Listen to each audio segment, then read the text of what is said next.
A teacher sits and plans a lesson or a series of lessons, knowing full well that when you get to the end of it, there's going to be testing. The students need to be tested or assessed in some way about what was covered. So, how does the teacher prepare for this assessment way back at the planning stages? Well, the experts tell us that the best way to do it is to start with objectives, which is like a checklist of what it is we're wanting to make sure students learn from this experience of one or several lessons. It's more specific than goals. Goals would be, yeah, I want my students to be more knowledgeable about XYZ. No, it needs to be much more specific than that. It's trying to pinpoint what is it my students should be able to do, what is it my students should be able to exhibit in terms of knowledge when we get to the end of these lessons. And it involves some descriptive verbs of what the behaviors are that you expect to see, that they prove that they got it. And that is the beginning of planning out an assessment way off at the end.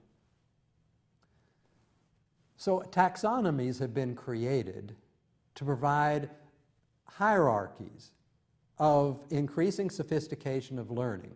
And I'll give you some examples of that. The idea, though, being that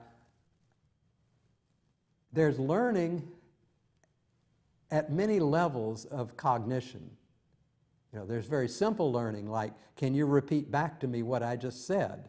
Can you remember what I said? All the way up to very, very sophisticated kind of problem solving.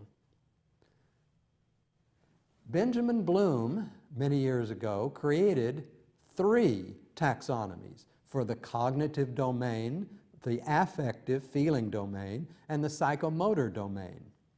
However, what teachers tend to end up focusing on all the time is the cognitive taxonomy. In the cognitive taxonomy, there are 6 levels, from the simplest, lowest level of thinking to the most sophisticated. And those levels are remembering, comprehending, applying knowledge, analyzing, evaluating, creating.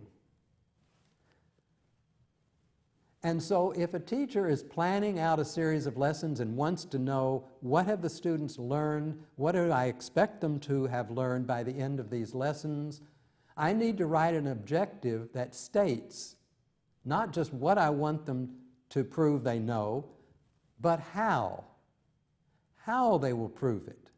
And so here's an objective. Students will compare and contrast yurts and teepees in 3 key features. Now you'll note that inside those quotation marks, the teacher has planned out what is the task, what level of the taxonomy students will have to function at to complete the task, and what is the criteria they have to use and they will be evaluated on to see if they really did master at the level that the teacher is expecting.